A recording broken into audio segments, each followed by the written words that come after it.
भुवाली की इस छोटी सी कॉटेज में लेटा लेटा मैं सामने के पहाड़ देखता हूं। पानी भरे सूखे सूखे बादलों के घेरे देखता हूं। बिना आंखों के झटक जाती धुंध के निष्फल प्रयास देखता हूं और फिर लेटे लेटे अपने तन का पतझार देखता हूं।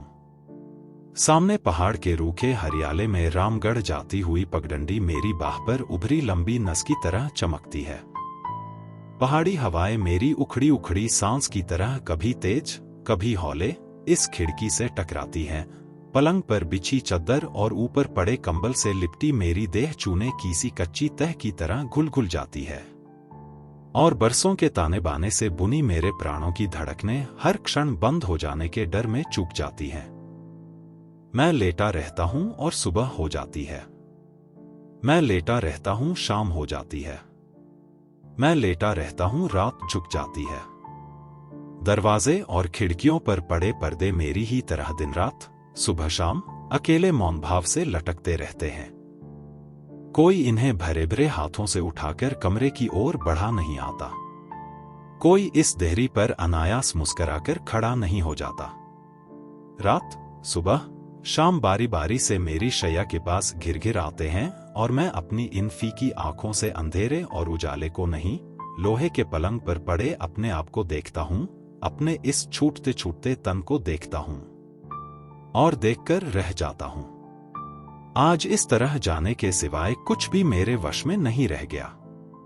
सब अलग जा पड़ा है। अपने कंधों से जुड़ी अपनी बाहों को देखता हूं। मेरी बाहों में लगी वे भरी भरी बाहें कहाँ हैं? कहाँ हैं वे सुगंध भरे केश जो मेरे वक्ष पर बिछ बिछ जाते थे? कहाँ हैं वे रस भरे अधर जो मेरे रस में भीग भीग जाते थे? सब था, मेरे पास सब था, बस मैं आज सा नहीं था। जीने का संग था, सोने का संग था और उठने का संग था। मैं धुले धुले सिरहाने पर सिर डालकर सोता रहता और कोई हौले से चमक कर कहता, उठोगे नहीं, भोर हो गई। यह उपन्यास बादलों के घेरे कृष्णा सोपती जी द्वारा लिखा गया है। उम्मीद है आपको इसे सुनने में मजा आ रहा होगा। चलिए पहले बड़े ही ठहराव के साथ इसको पूरा सुनते हैं। आंखें बंद किए ही हाथ उस मोहभरी देह को घेर लेते और रात के बीते क्षणों को सूंघ लेने के लिए अपनी ओर झुकाकर कहते, इतनी जल्दी क्यों उठती हो? हल्की सी हंसी और बाहें खुल जाती, आंखें खुल जाती और गृहस्थी पर सुबह हो आती। फूलों की महक में नाश्ता लगता। धुले ताजे कपड़ों में लिपटकर गृहस्थी की मालकिन अधिकार भरे संयम से सामने बैठे रात के सपने साकार कर देती। प्याले में दूध उड़ेलती उन अंगुलियों को देखता। क्या मेरे बालों को सहला सहलाकर सिहरा देने वाला स्पर्श इन्हीं की पकड़ में है? आंचल को थामे आगे की ओर उठा हुआ कपड़ा जैसे दोनों ओर की मिठास को संभालने को सतर्क रहता। क्षण भर को लगता, क्या गहरे में जो मेरा अपना है यह उसके ऊपर का आवरण है, या जो केवल मेरा है वह इससे परे, इससे नीचे कहीं और है? एक शिथिल मगर बहती बहती चाह विभोर कर जाती। मैं होता, मुझसे लगी एक और देह होती। उसमें मिठास होती जो रात में लहरा लहरा जाती। और एक रात भुवाली के इस क्षयग्रस्त अंधियारे में आती है। कंबल के नीचे पड़ा पड़ा मैं दवा की शीशियां देखता हूं और उन पर लिखे विज्ञापन देखता हूं। घूंट भरकर अब इन्हें पीता हूं तो सोचता हूं, तन के रस रीत जाने पर हाड़ मांस सब काट हो जाते हैं। मिट्टी नहीं कहता हूं, क्योंकि मिट्टी हो जाने से तो मिट्टी से फिर रस उभरता है। अभी तो मुझे मिट्टी होना है। कैसे सरसते दिन थे। तनमन को सहलाते बहलाते उस एक रात को मैं आज के इस शून्य में टटोलता हूं। सर्दियों के एकांत मौन में एकाएक किसी का आदेश पाकर मैं कमरे की ओर बढ़ता हूं। बल्ब के नीले प्रकाश में दो अधखुली थकीत की पलकें जरा सी उठती हैं और बाह के घेरे तले सोए शिशु को देखकर मेरे चेहरे पर ठहर जाती हैं। जैसे कहती हों, तुम्हारे आलिंगन को तुम्हारा ही तन देकर सजीव कर दिया है। मैं उठता हूं, ठंडे मस्तक को अधरों से छूकर यह सोचते सोचते उठता हूं कि जो प्यार तन में जगता है, तन से उपजता है, वही देह पाकर दुनिया में जी भी आता है। पर कहीं एक दूसरा प्यार भी होता है जो पहाड़ के सूखे बादलों की तरह उठ आता है और बिना बरसे ही भटक भटक कर रह जाता है। वर्षों बीते। एक बार गर्मी में पहाड़ गया था। बुआ के यहां पहली बार उन आंखों सी आंखों को देखा था। धुपाती सुबह थी। नाश्ते की मेज से उठा तो परिचय करवाते करवाते न जाने क्यों बुआ का स्वर जरा सा अटका था। सांस लेकर कहा, मिन्नी से मिलो, रवि 2 ही दिन यहां रुकेगी। बुआ के मुख से यह फीका परिचय अच्छा नहीं लगा। वह कुछ बोली नहीं, सिर हिलाकर अभिवादन का उत्तर दिया और जरा सी हंस दी। उस दूर दूर तक लगने वाले चेहरे से मैं अपने को लौटा नहीं सका। उस पतले किंतु भरे भरे मुख पर कसकर बांधे घुंघराले बालों को देखकर मन में कुछ ऐसा सा हो आया कि किसी के गहरे उलाहने की सजा अपने को दे डाली गई है। सब उठकर बाहर आए तो बुआ के बच्चे उस दुबली देह पर पड़े आंचल को खींच स्नेहवश उन बाहों से लिपट लिपट गए। मन्नो जीजी, मन्नो जीजी। बुआ किसी काम से अंदर जा रही थी। खिलखिलाहट सुनकर लौट पड़ी। बुआ का वह कठिन, बंधा और खिंचावट को छिपाने वाला चेहरा मैं आज भी भूला नहीं हूं। कड़े हाथों से बच्चों को छुड़ाती, ठंडी निगाह से मन्नो को देखती हुई ढीले स्वर में बोली, जाओ मन्नो, कहीं घूम आओ। तुम्हें उलझाकर तो ये बच्चे तंग कर डालेंगे। मां की घुड़की आंखों ही आंखों में समझकर बच्चे एक ओर हो गए। बुआ के खाली हाथ जैसे झेंप कर नीचे लटक गए और मन्नो की बड़ी बड़ी आंखों की घनी पलकें न उठी न गिरी, बस एकटक बुआ की ओर देखती गई। बुआ इस संकोच से उबरी तो मन्नो धीमी गति से फाटक से बाहर हो गई थी। कुछ समझ लेने के लिए आग्रह से बुआ से पूछा, कहो तो बुआ, बात क्या है? बुआ अटकी, फिर झिझक कर बोली, बीमार है रवि। 2 वर्ष सैनिटोरियम में रहने के बाद अब सेच्ची ने वहीं कॉटेज ले दी है। साथ घर का पुराना नौकर रहता है। कभी अकेले जी ऊब जाता है तो 4 दिन को शहर चली जाती है। नहीं नहीं बुआ, मैं धक्का खाकर जैसे विश्वास नहीं करना चाहता। रवि, जब कभी 4-6 महीने बाद लड़की को देखती हूं तो भूख प्यास सब सूख जाती है। मैं बुआ की इस सच्चाई को कुरेद लेने को कहता हूं, बुआ, बच्चों को एकदम अलग करना ठीक नहीं हुआ, पल भर तो रुक जाती। बुआ ने बहुत कड़ी निगाह से देखा, जैसे कहना चाहती हो, तुम यह सब नहीं समझोगे, और अंदर चली गई। बच्चे अपने खेल में जुट गए थे। मैं खड़ा खड़ा बार बार सिगरेट के धुएं से अपने तन का भय और मन की जिज्ञासा उड़ाता रहा। उलझा सा मैं बाहर निकला और उतरकर झील के किनारे हो गया। सड़क के साथ साथ इस ओर छाह थी। उछल आती पानी की लहरें कभी धूप से रुपहली हो जाती थी। देवी के मंदिर के आगे पहुंचा तो रुका, जंगले पर हाथ टिकाए झील में नौकाओं की दौड़ को देखता रहा। बलिष्ठ हाथों में चप्पू थामे कुछ युवक तेज रफ्तार से तालीताल की ओर जा रहे हैं। पीछे की कश्ती में अपने तनमन से बेखबर एक प्रौढ़ बैठे ऊँग रहे हैं। उसके पीछे बोट क्लब की किश्ती में विदेशी युवतियां, फिर और 2-4 पाल वाली नौकाएं। एकाएक किश्ती में नहीं, जैसे पानी की नीची सतह पर वही पीला चेहरा देखता हूं, वही बड़ी बड़ी आंखें, वही दुबली पतली बाहें, वही बुआ के घर वाली मन्नो। 2-4 बार मन ही मन नाम दोहराता हूं, मन्नो मन्नो मन्नो। मैं ऊंचे किनारे पर खड़ा हूं और पानी के साथ साथ मन्नो वहीं चली जा रही है। खिंचे घुंघराले बाल, अनझपी पलकें, पर बुआ कहती थी बीमार है, मन्नो बीमार है। जंगले पर से हाथ उठाकर बुआ के घर की दिशा में देखता हूं। चीना की चोटी अपने पहाड़ी संयम से सिर उठाए सदा की तरह सीधी खड़ी है।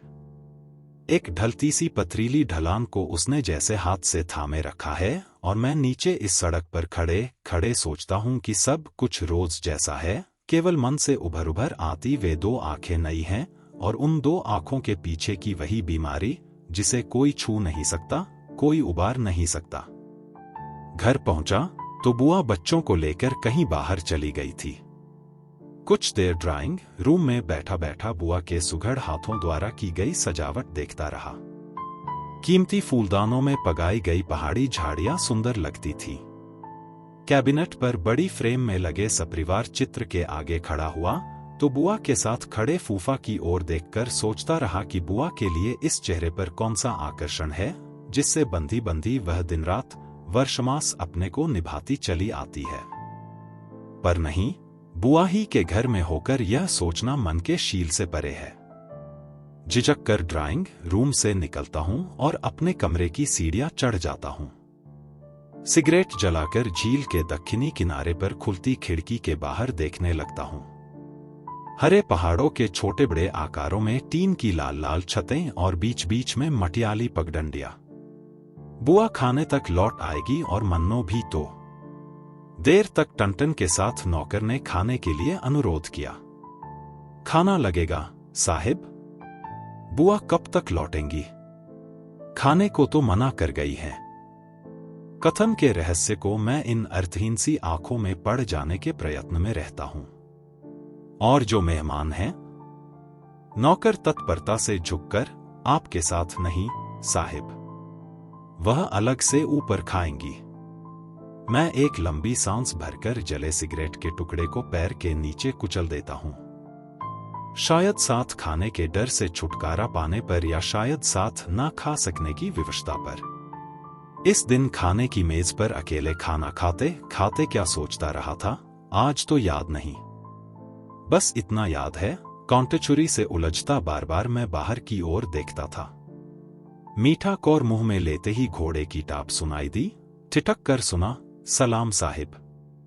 धीमी मगर सधी आवाज, 2 घंटे तक पहुंच सकोगे ना? जी हुजूर।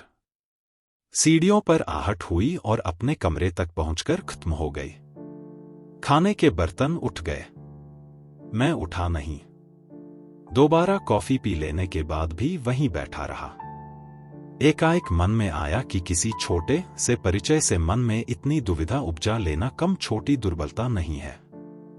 आखिर किसी से मिल ही लिया हूं तो उसके लिए ऐसा सा क्यों हुआ जा रहा हूं। घंटे भर बाद मैं किसी की पैरों चली सीढ़ियों पर ऊपर चढ़ा जा रहा था। खुले द्वार पर पर्दा पड़ा था। हौले से थाप दी, चले आइए। पर्दा उठाकर देहरी पर पाव रखा। हाथ में कश्मीरी शाल लिए मन्नो अटैची के पास खड़ी थी। देखकर चौंकी नहीं। सहज स्वर में कहा, आइए, और सोफे पर फैले कपड़े उठाकर कहा, बैठिए। बैठते बैठते सोचा, बुआ के घर भर में सबसे अधिक सजा और साफ कमरा यही है। नया नया फर्नीचर, कीमती पर्दे और इन सब में हल्के पीले कपड़ों में लिपटी मन्नो। अच्छा लगा। बात करने को कुछ भी न पाकर बोला, आप लंच तो? जी ले चुकी हूं, और भरपूर निगाहों से मेरी ओर देखती रही। मैं जैसे कुछ कहलवा लेने को कहता हूं, बुआ तो कहीं बाहर गई है। सिर हिलाकर मन्नो शाल की तह लगाती है और सूटकेस में रखते रखते कहती है, शाम में पहले ही नीचे उतर जाऊंगी।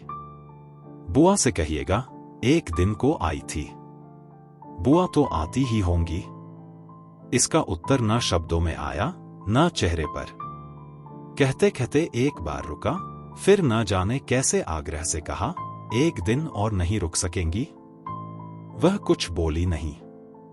बंद करते सूटकेस पर झुकी रही। फिर पल भर बाद जैसे स्नेह भरे हाथ से अपने बालों को छुआ और हंसकर कहा, क्या करूंगी यहां रहकर? भुवाली के इतने बड़े गांव के बाद यह छोटा सा शहर मन को भाता नहीं। वह छोटी सी खिलखिलाहट, वह कड़वाहट से भरे का व्यंग्य आज इतने वर्षों के बाद भी मैं वैसे ही, बिल्कुल वैसे ही सुन पाता हूं। वही शब्द हैं, वही हंसी है और वही पीली सी सूरत। हम संग संग नीचे उतरे थे। मेरी बाह पर मन्नो का कोट था।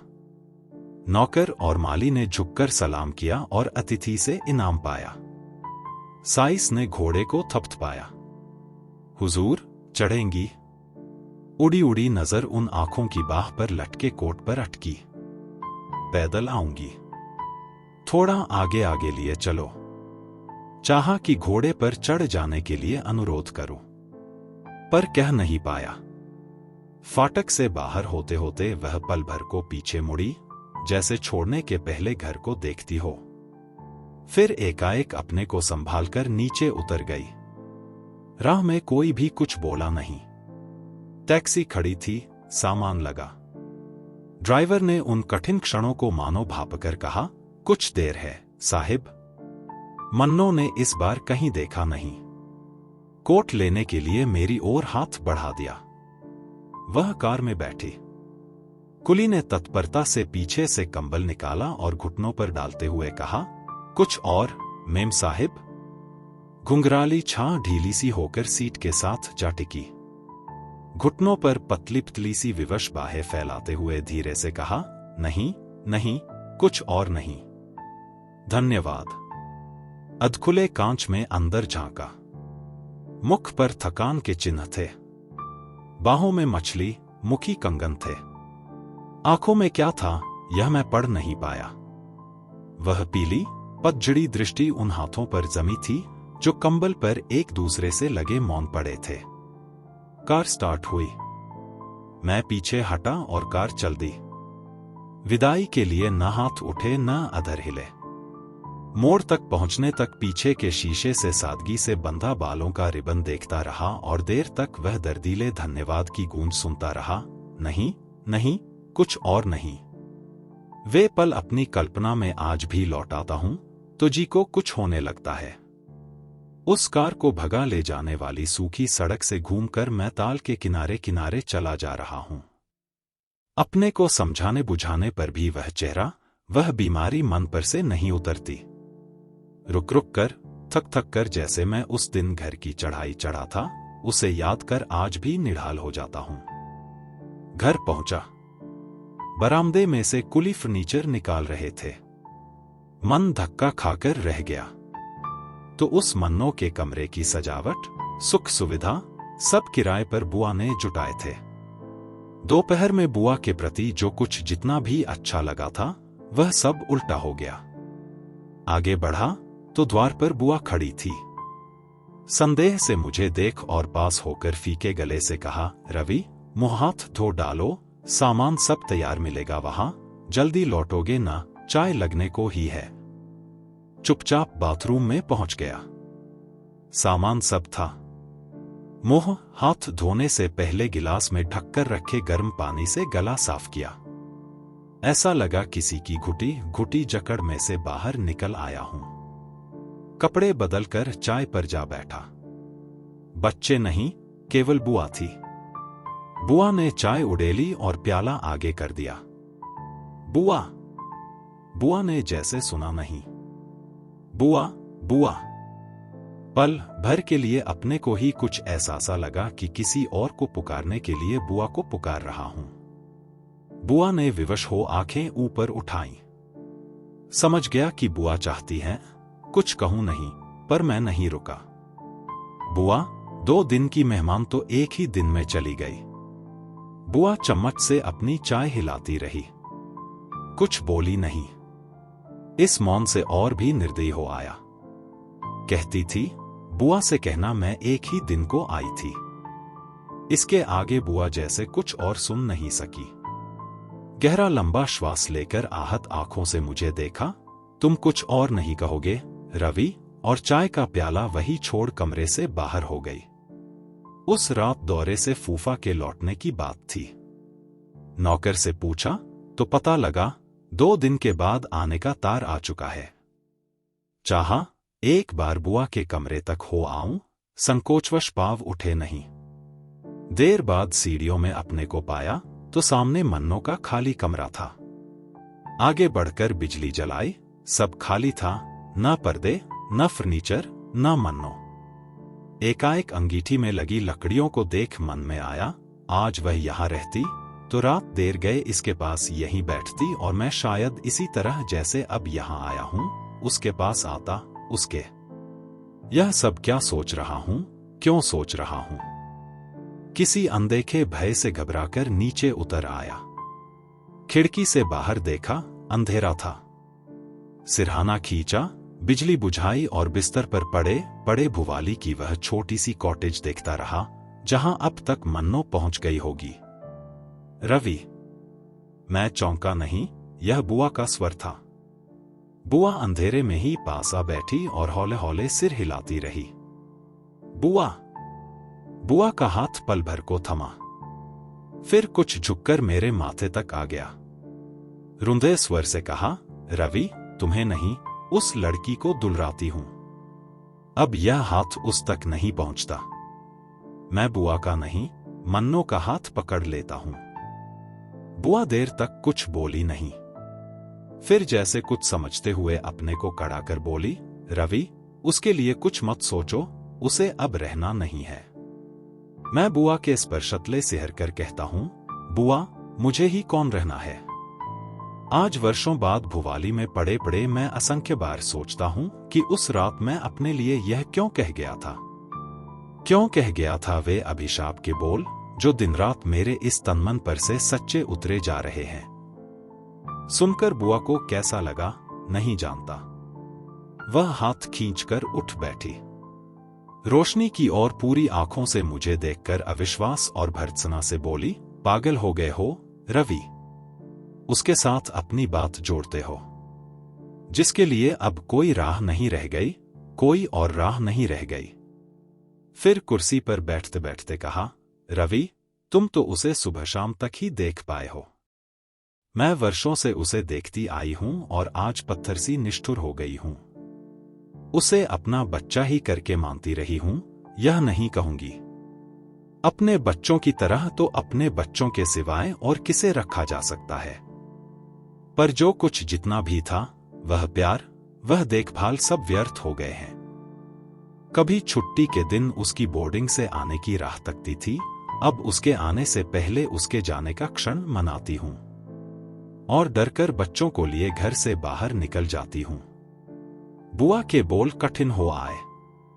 रवि, जिसे बचपन के मोहवश कभी डराना नहीं चाहती थी, आज उसी से डरने लगी हूं, उसकी बीमारी से डरने लगी हूं। फिर स्वर बदलकर कहा, तुम्हारा ऐसा जीवट मुझ में नहीं कि कहूं, डरती नहीं हूं। बुआ ने यह कहकर जैसे मुझे टटोला और मैं बिना हिले डुले चुपचाप लेटा रहा। बुआ असमंजस में देर तक मुझे देखती रही, फिर जाने को उठी और रुक गई। इस बार स्वर में आग्रह नहीं, चेतावनी थी, रवि, कुछ हाथ नहीं लगेगा। जिसके लिए सब राह रुकी हों, उसके लिए भटको नहीं। पर उस दिन बुआ की बात मैं समझा नहीं, चाहने पर भी नहीं। अगली सुबह चाहा कि घूम घूम कर दिन बिता दूं। घोड़ा दौड़ाता लड़िया कोटा पहुंचा और उन्हीं पैरों लौट आया। घर की ओर मुंह करते करते न जाने क्यों मन को कुछ ऐसा लगा कि मुझे घर नहीं, कहीं और पहुंचना है। चढ़ाई के मोड़ पर कुछ देर खड़ा खड़ा सोचता रहा और जब ढलती दोपहरी में तल्ली ताल की उतराई उतरा तो मन के आगे सब साफ था। मुझे भुवाली जाना था। बस से उतरा। अड्डे पर रामगढ़ के लाल लाल सेबों के ढेर देखकर यह नहीं लगा कि यही भुवाली है। बस में सोचता आया था कि वहां घुटन होगी, पर चीड़ के ऊंचे ऊंचे पेड़ों से लहराती हवाएं बह बह आती थी। छांव ऊपर उठती है, धूप नीचे उतरती है और भुवाली मन को अच्छी लगती है, तन को अच्छी लगती है। चौराहे से होकर पोस्ट ऑफिस पहुंचा, कॉटेज का पता लिया और छोटे से पहाड़ी बाजार में होता हुआ पाइन्स की ओर हो लिया। खुली चौड़ी सड़क के मोड़ से अच्छी सी पतली राह कॉटेज की ओर जाती थी। जंगले के नीचे देखा, अलग अलग खड़े पहाड़ों के बीच की जगह पर एक खुली चौड़ी घाटी बिछी थी। तिरछे सीधे छोटे छोटे खेत किसी के घुटने पर रखे कसीदे के कपड़े की तरह धरती पर फैले थे। दूर सामने दक्षिण की ओर पानी का ताल धूप में चांदी के थाल की तरह चमकता था। इस पहली बार भुवाली आने के बाद मैं एक बार नहीं कई बार यहां आया। लौट लौट कर यहां आया, पर उस आने जैसा आना तो फिर कभी नहीं आया। मैं चलता हूं और कुछ सोचता नहीं हूं। न यह सोचता कि मन्नो के पास जा रहा हूं, न यह सोचता हूं कि मैं जा रहा हूं। बस चला जा रहा हूं। पेड़ के तने पर लिखा है पाइन्स। लकड़ी का फाटक खोलता हूं और गमलों की कतारों के साथ साथ बरामदे तक पहुंच जाता हूं। कारपेट पर हौले हौले पांव रखता हूं कि कम आवाज हो। द्वार खटखटाता हूं और झुकी कमर पर अनुभवी चेहरा इधर बढ़ा आता है। जान लेता हूं कि यही पुराना नौकर है। घर में है? बिटिया को पूछते हो बेटा? मैं सिर हिलाता हूं। बिटिया नीचे ताल को उतरी थी, लौटती ही होंगी। मैं बाहर खुले में बैठा बैठा प्रतीक्षा करता हूं। मन्नो अब आ रही है, आने वाली है, आती ही होगी। थककर फाटक की ओर पीठ कर लेता हूं। जब यह सोचूंगा कि वह देर से आएगी तो वह जल्दी आएगी। घोड़े की टाप सुन पड़ती है। अपने को रोक लेता हूं और मुड़कर देखता नहीं। बाबा, पुकार कासा स्वर। लगा कि दो आंखें मेरी पीठ पर हैं। उठा, बढ़कर मन्नो की ओर देखा। आंखों में न आश्चर्य था, न उत्कंठा थी, न उदासीनता थी। बस मन्नो की ही आंखों की तरह वे दो आंखें मेरी ओर देखती चली गई थी। बाबा। बूढ़ा नौकर लपक कर घोड़े के पास आया और लाड़ के से स्वर में बोला, उतरो बिटिया, बहुत देर कर दी। और हाथ आगे बढ़ा दिया। मन्नो सहारा लेकर नीचे उतरी। तनिक अम्मा को तो बुलाओ बाबा, मेरा जी अच्छा नहीं। सुख तो है बिटिया। चिंता का यह स्वर सुनकर बिटिया जरा सा हंसती, फिर रुककर लंबी सांस भरकर बोली, अच्छी भली हूं बाबा, बड़ी अम्मा से कहो बिछौना लगा दे। बाबा ने बिटिया के लिए कुर्सी खींच दी। फिर सहमकर पूछा, बिटिया लेटोगी? हाँ बाबा। इस बार मन्नो ने बाबा की ओर देखा नहीं, जैसे कोई अपराध बन आया हो। फिर मेरी ओर झुककर कहा, क्या बहुत देर हुई? नहीं। मैं सिर हिलाता हूं, पर आंखें नहीं। इस बार झिझक से नहीं, अधिकार से पूछता हूं, क्या जी अच्छा नहीं? मन्नो ने पल भर को थकीत की पलकें मूंद ली और कुछ बोली नहीं। बूढ़ी दादी दौड़ी दौड़ी शाल लिए आई और कंधों पर ओढ़कर जैसे अपने को ही दिलासा देने के लिए कहा, मन्नो ख्याली क्यों घबराने लगी? अभी सब ठीक हुआ जाता है। इनके लिए चाय भेजूं? मन्नो एकदम कुछ कह नहीं पाई। फिर कुछ सोचकर बोली, अम्मा पूछ देखो, पिएंगे तो नहीं? मैं कुछ ठीक ठीक समझा नहीं। व्यस्त होकर कहा, नहीं नहीं, मुझे अभी कुछ भी पीना नहीं है। मन्नो ने जैसे न सुना न मुझे देखा ही। फिर जैसे अम्मा को मेरे परिचय की गंभीरता जताने के लिए पूछा, चाची तो अच्छी हैं, अभी चाचा लौटे तो न होंगे। अम्मा झट समझ गई, मन्नो की चाची के यहां से आया हूं। बोली, बेटा आने की खबर देते तो मन्नो के लिए कुछ मंगवा लेती। बड़ी मां, अंदर जाकर देखो ना, मैं थकी हूं, अब बैठूंगी नहीं। मैं लज्जित सा बैठा रहा। कुछ फल ही लिए आता। मन्नो कुछ देर मेरे चेहरे पर मेरा मन पड़ती रही, फिर धीमे से ऐसी बोली, मानो मुझसे नहीं, अपने से कहती हो, यहां न कुछ लाना ही अच्छा है न कुछ ले ही जाना। मैं अपनी नासमझी पर पछता कर रह गया। मन्नो अंदर चली तो साथ हो लिया। कंबल उठाकर बड़ी मां ने बिटिया को लिटाया, बाल ढीले करते करते माथे को छुआ और मेरे लिए कुर्सी पास खींचकर बाहर हो गई। मन्नो बोली नहीं। दुबली सी बाह तनिक सी आगे की ओर, फिर एकाएक कुछ सोचकर पीछे खींच ली। आज जब स्वयं भी मन्नो सा बन गया हूं, 100 बार अपने को न्यौछावर कर उसी क्षण को लौटा लेना चाहता हूं। मैं कुर्सी पर बैठा बैठा क्यों उस बाह को छू नहीं सकता था? क्या उस हाथ को सहला नहीं सकता था? उमड़ते मन को किसी ने जैसे जकड़कर वहीं उस कुर्सी पर ठहरा लिया था। क्या था उस झिझक में? क्या था उस झिझकने वाले मन में? रहा होगा, यही भय रहा होगा जो अब मुझसे मेरे प्रियजनों को दूर रखता है। उस रात जब जाने को उठा था तो आंखों का मोह पीछे बांधता था, मन का भय आगे खींचता था। और जब जल्दी जल्दी चलकर डाक बंगले में पहुंच गया तो लगा कि मुक्त हो गया हूं, क्षण क्षण जकड़ते बंधन से मुक्त हो गया हूं। उस अभागी रात में जो मुक्ति पाई थी वह मुझे कितनी फली, चाहता हूं आज एक बार मन्नो देखती तो। रात भर ठीक से सो नहीं पाया। बार बार नींद में लगता कि भुवाली में हूं। भुवाली में सोया हूं, वही पाइन्स का बड़ी बड़ी खिड़कियों वाला कमरा है।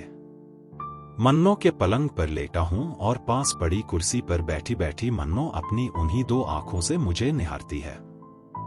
मैं हाथ आगे करता हूं और वह थोड़ा सा हंसकर सिर हिला कहती है, नहीं, इसे कंबल के नीचे कर लो, अब इसे कौन छुएगा। मन्नो कुछ कहती नहीं, हंस भर देती है। रात भर इन दुःस्वप्नों में भटकने के बाद जगा तो बुआ दिख पड़ी। कुछ हाथ नहीं लगेगा रवि।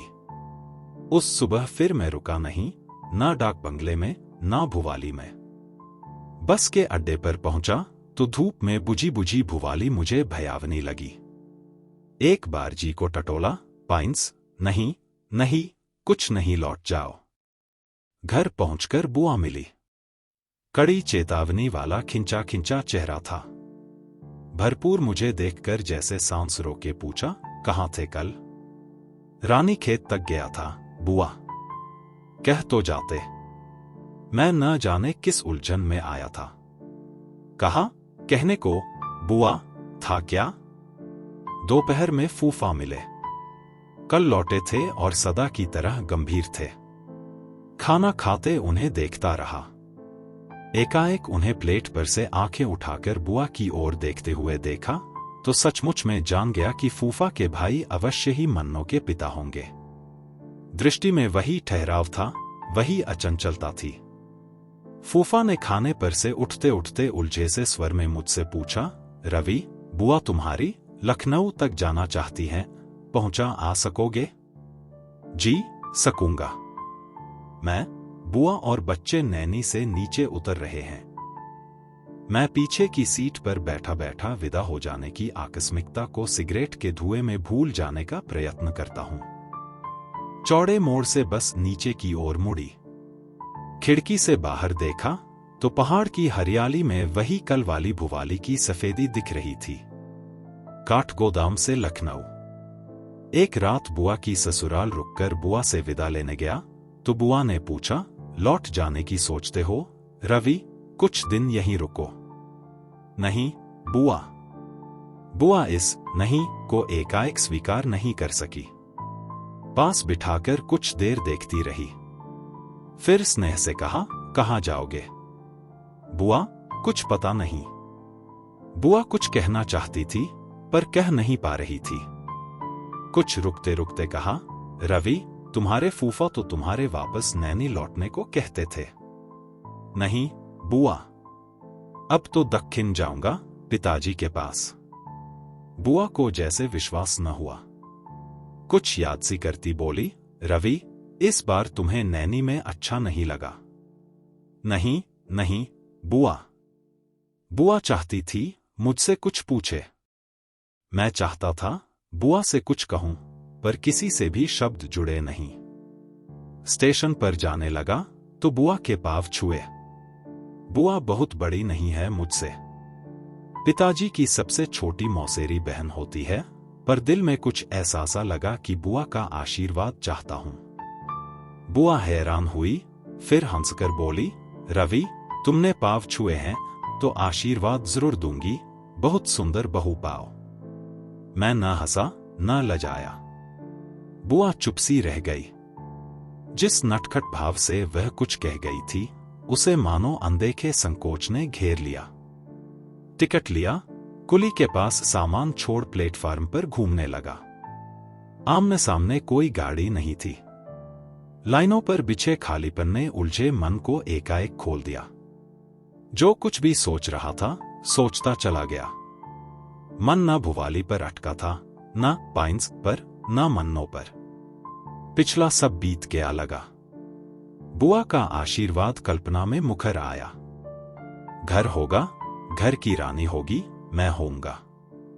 बुआ का आशीर्वाद झूठ नहीं निकला। सच में ही मेरा घर बना। सुंदर घरनी आई, उसे मैं ही ब्याह कर लाया।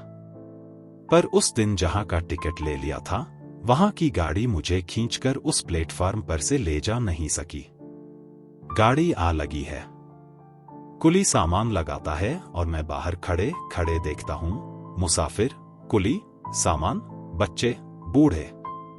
साहिब, गाड़ी छूटने में 10 मिनट है। मैं अपनी घड़ी देखता हूं और सिर हिला देता हूं कि मैं जानता हूं। कुली फिर एक बार अंदर जाकर असबाब ऊपर नीचे करता है और साफा ठीक करते हुए बाहर निकलकर कहता है, हरी बत्ती हो गई है साहिब। बत्ती की ओर देखता हूं और देखता चला जाता हूं। वही कद है, वही दुबली पतली देह, वही धुला धुला सा चेहरा, वही। आवेश से कहता हूं, कुली, सामान उतार लो। साहिब, जल्दी करो, जल्दी। कुली फिर मेरे सामान के साथ है। टिकट वापस कर नया ले लिया। स्टेशन से फल के टोकरे बंधवाए, चाय पी और बरेली के लिए गाड़ी में जा बैठा। जहां मुझे जाना है वहीं जाकर हटूंगा। जब मैं नहीं रुकता हूं तो मुझे कौन रोकेगा? क्यों रोकेगा?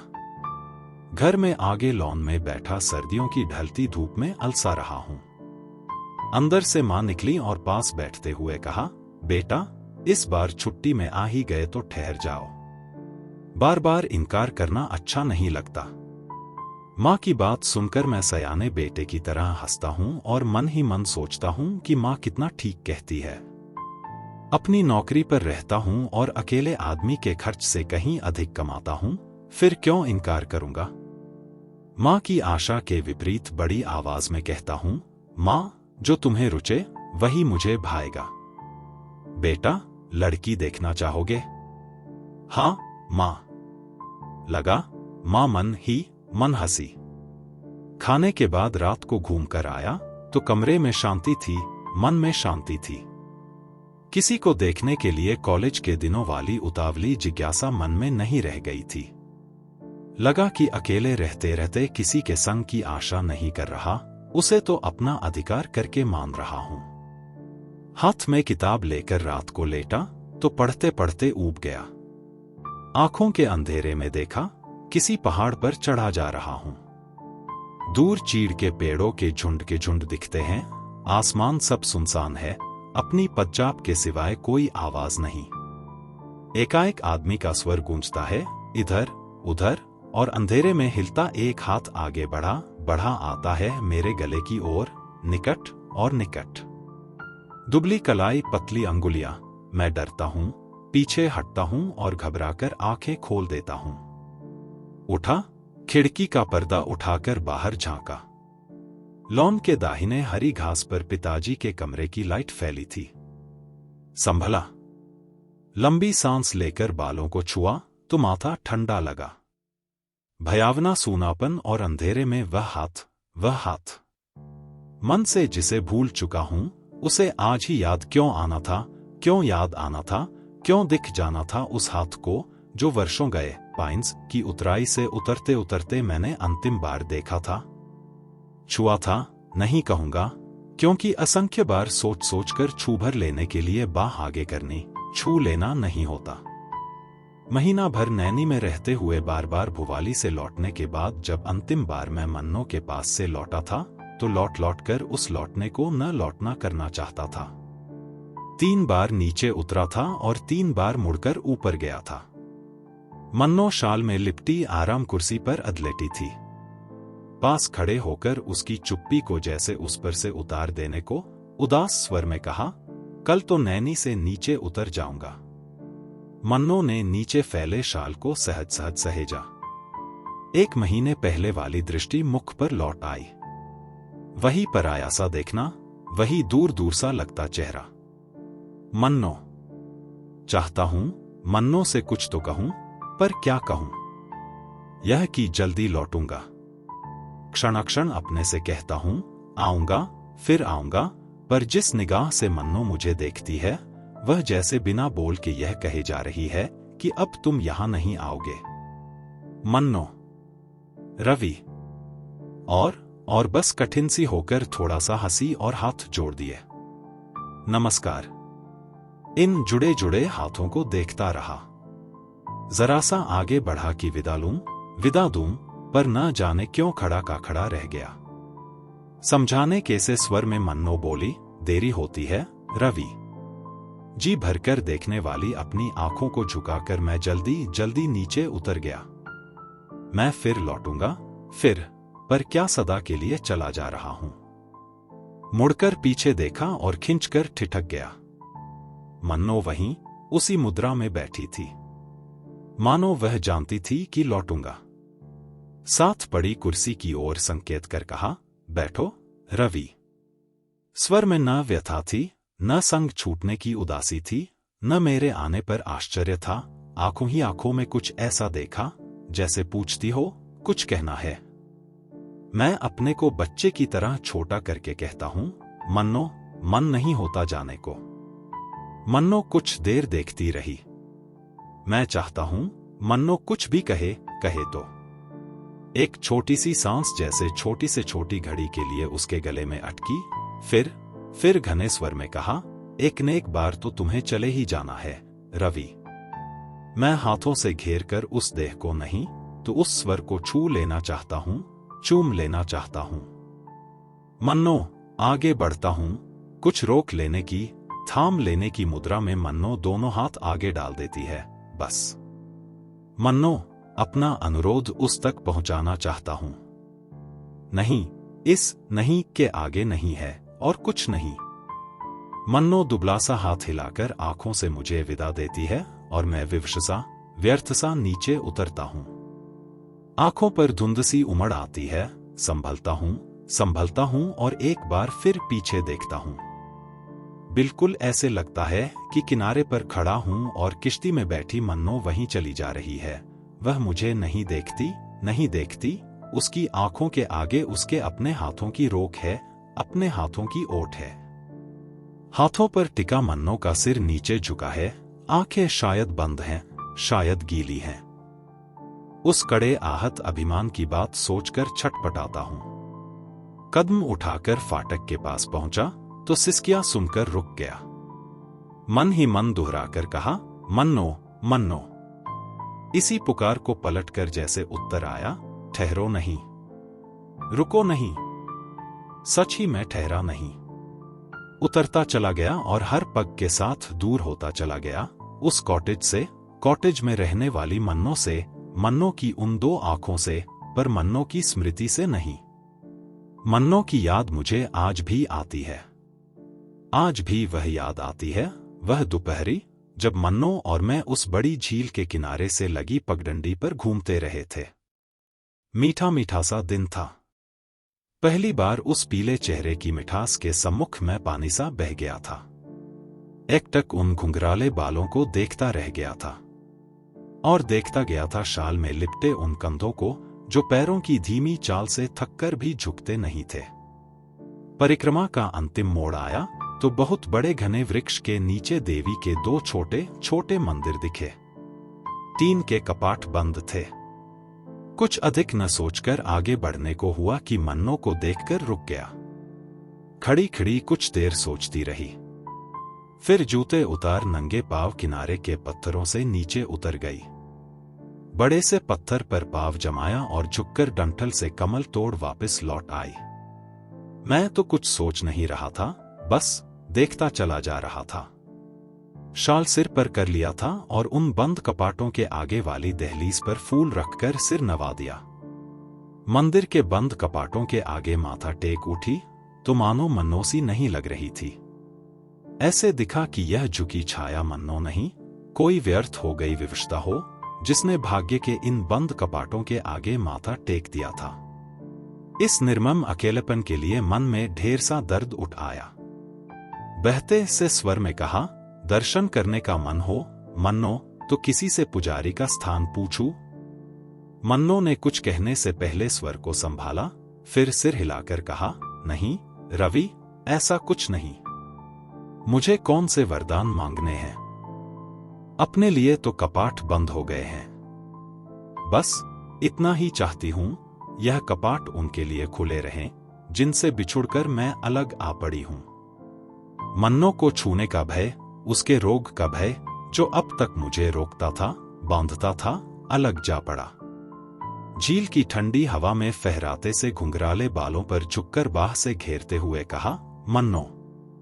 मन्नो चौंकी नहीं। कंधे पर पड़ा हाथ धीरे से अलग कर दिया और समूची आंखों से देखते हुए बोली, रवि, जिसे तुम झेल नहीं सकते उसके लिए हाथ न बढ़ाओ। आवाज में न उलाहना था, न व्यंग्य था, न कटुता। बस जो कहने को था वही कहा गया था। इस कहने का उत्तर मैं उस दिन नहीं दे पाया। बार बार मन्नो के पास जाने पर भी नहीं दे पाया और नहीं दे पाया विदा के उन क्षणों में जब मन्नो को रोता छोड़ मैं अंतिम बार पाइन्स की उतराई उतरता चला गया था। जिस दुर्बलता से कायर बनकर डरा था वह आज अपने पर ही बीत गई है। आज अपने लिए, मन्नो के लिए उस कायरता को कोसता हूं। घर में चहल पहल थी। मां को सुंदर बहू मिली, मुझे भली संगिनी। भोलेपन से मुस्कुराती मीरा को देखता हूं तो कहीं खो जाने को मन चाहता है। लेकिन अब खोऊंगा क्यों? अब तो बंध गया हूं, बंधा ही रहूंगा। आसपास नाते रिश्ते हैं, मित्र बंधु हैं। ब्याह वाले घर के ऊंचे खखे सुनकर खुशी से मन उमड़ जाता है। कैसा आयोजन है यह भी। एक दिन जो बात शुरू हो जाती है उसे संपूर्णतया पूर्ण कर दिया जाता है। इतने समूचे मन से ब्याह के सिवाय और क्या होता है जो संपन्न होकर एक टेक पर, एक विराम पर पहुंच जाता है। तन मन, घर द्वार, अंदर बाहर सब एक ही प्यार में भीग जाते हैं। कल मीरा को लेकर समुद्र किनारे चला जाऊंगा। महीना भर रुककर वहां के लिए प्रस्थान करेंगे जहां अब तक मैं बेघर सा होकर रहता रहा हूं।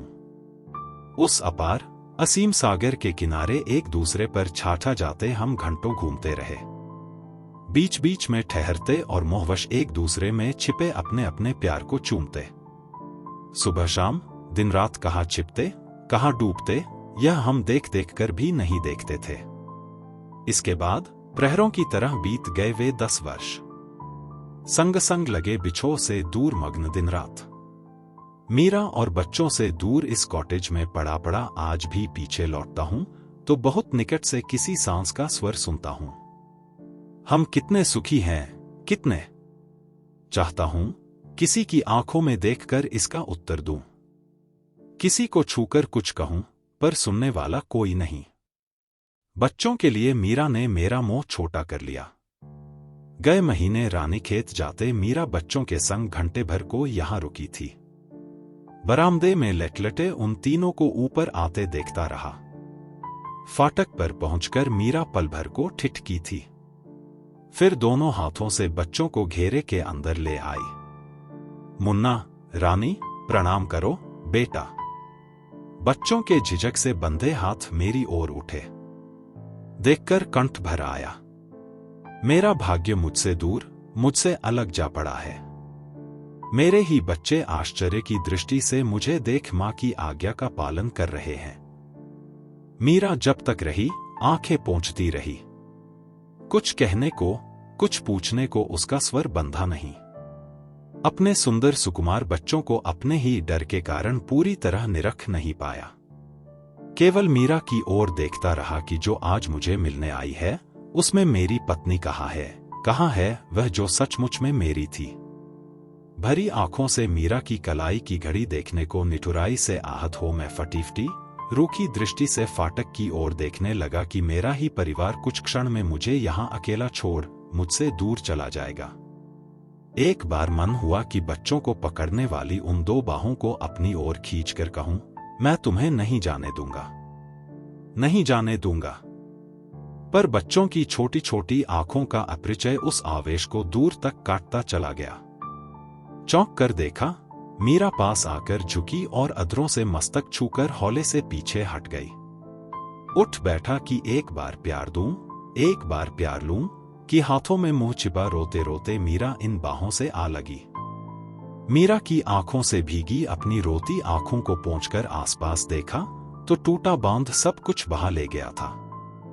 न पास मीरा थी, बच्चे। तकियों के सहारे सिर ऊंचा करके देखा, उतराई के तीसरे मोड़ पर तीनों चले जा रहे थे। मीरा मेरी ओर से पीठ मोड़े आगे की ओर झुकी थी। बच्चे एक दूसरे की अंगुली पकड़े कभी मां को देखते थे, कभी राह को। सांस रोके प्रतीक्षा करता रहा, पर किसी ने पीछे नहीं देखा, न मीरा ने, न मेरे बेटे ने। केवल छोटी रानी के बालों में गुंथा गुलाबी रिबन देर तक हिल हिल कर मेरी आंखों से कहता रहा, पापा हम चले गए। सच ही सब चले गए हैं। इसलिए नहीं कि उन्हें जाना था, इसलिए कि मैं चला जा रहा हूं। ऐसे ही एक दिन मन्नो के जाने को भापकर मैं उतराई में उतरता चला गया था। मेरी ही तरह अकेले में मन्नो रोई थी। अब जान पाया हूं कि हाथों में मुंह छिपाकर वह रोना कितना अकेला था। पर इस बार जाकर बरसों मैंने मन्नो की सुधि नहीं ली। जब कभी नींद में देखता, वह दुबली देह, बड़ी बड़ी आंखें और कंबल पर फैली पतली पतली बाहें, तो जागकर उद्वेग से मीरा की ओर बढ़ जाता। एक बार दौरे पर लखनऊ आया तो बुआ मिली। देर तक इधर उधर की बातें करने के बाद एकाएक स्वर बदलकर बोली, रवि, मन्नो तो अब नहीं रही। नहीं बुआ, मैं पिता हो जाने के गांभीर्य को संभालते कहता हूं, नहीं बुआ। बुआ जैसे मुझे कई वर्षों पहले के उस रवि को कहती है, रात को सोई तो जगी नहीं। अम्मा छुट्टी पर थी। सुबह सुबह ख्याली अंदर आया तो सांस चुक गई थी। मैं रुंधे गले से जैसे कुछ पूछने को कहता हूं, बुआ। बुआ आंख पोंछती पोंछती कुछ सोचती रही, फिर दर्द से बोली, रवि, एक बार उसे पत्र तो लिखते। मैं रूमाल से रुलाई सोखने लगा। तुम्हारे नाम का एक पार्सल छोड़ गई थी अलमारी में। खोला तो जर्सी थी। दूसरे दिन बुआ के पास फिर आया तो जल्दी जल्दी पाँव छूकर कहा, अच्छा बुआ। रवि, बुआ की वही कल वाली आवाज थी। मैंने सिर हिलाकर घोर विवशता के से स्वर में कहा, नहीं बुआ नहीं। बुआ समझ गई मैं कुछ भी जानना नहीं चाहता हूं। पर जैसे मन ही मन मन्नो के लिए टूटकर बोली, यही बार बार सोचती हूं कि जिसके प्यार को भी कोई न छू सके, ऐसा दुर्भाग्य उसे क्यों मिला, क्यों मिला। लखनऊ से लौटकर मैं कई दिन मन से मन्नो को उतार नहीं पाया। यही देखता कि पाइंस में कुर्सी पर बैठी वह मेरे लिए जर्सी तैयार कर रही है, वही हाथ हैं, वही दृष्टि है। और एक दिन साल भर घर में बीमार रहने के बाद मैं भुवाली पहुंच गया। वही चीड़ की ठंडी हवाएं थी, वही सुहानी धूप थी, वही भुवाली थी और वही मैं था। पर इस बार किसी को पता करने मुझे पोस्ट ऑफिस की ओर नहीं जाना था। पाइंस के सामने वाले पहाड़ पर किसी के अभिशाप से बनी कॉटेज में पहली बार सोया तो भर भर आते कंठ से रात भर एक ही नाम पुकारता रहा, मन्नो मन्नो। आज वह होती तो। हर रोज सुबह उठते बरामदे से पाइंस देखता हूं और मन ही मन पुकारता हूं, मन्नो मन्नो। जिस मीरा को मैंने वर्षों जाना है, वह अब पास सी नहीं लगती, अपनी सी नहीं लगती। उसे मैंने छू छू कर छुआ था, चूम चूम कर चूमा था, पर मन पर जब मोह और प्यार की उछलन आती है तो मीरा नहीं, मन्नो की आंखें ही सगी दिखती हैं। खिड़की के सामने लेट-लटे अकेलेपन से घबराकर जब मैं बाहर देखता हूं तो धुंधभरे बादलों के घेरों में घुंघराले बालों वाला वही चेहरा दिखता है, वही। आए दिन दवा के नए बदलते हुए रंग देखकर अब इतना तो जान गया हूं कि इस छूटते छूटते तन में मन को बहुत देर भटकना नहीं है। एक दिन खिड़की से बाहर देखते ही देखते इन्हीं बादलों में समा जाऊंगा, इन्हीं घेरों में। दोस्तों, उम्मीद है ये उपन्यास सुन के आपको अच्छा लगा होगा। अगर आप किस्से कहानियों के शौकीन हैं तो आपको मुझसे जरूर जुड़ना चाहिए, क्योंकि मैं ऐसी ही कहानियां, किस्से और उपन्यास लेके आता रहता हूं। हमसे जुड़े रहने के लिए चैनल को सब्सक्राइब कर ले। वीडियो पसंद आई हो तो लाइक शेयर भी करें। जल्द मिलूंगा अगली कहानी लेकर। धन्यवाद। जय हिंद।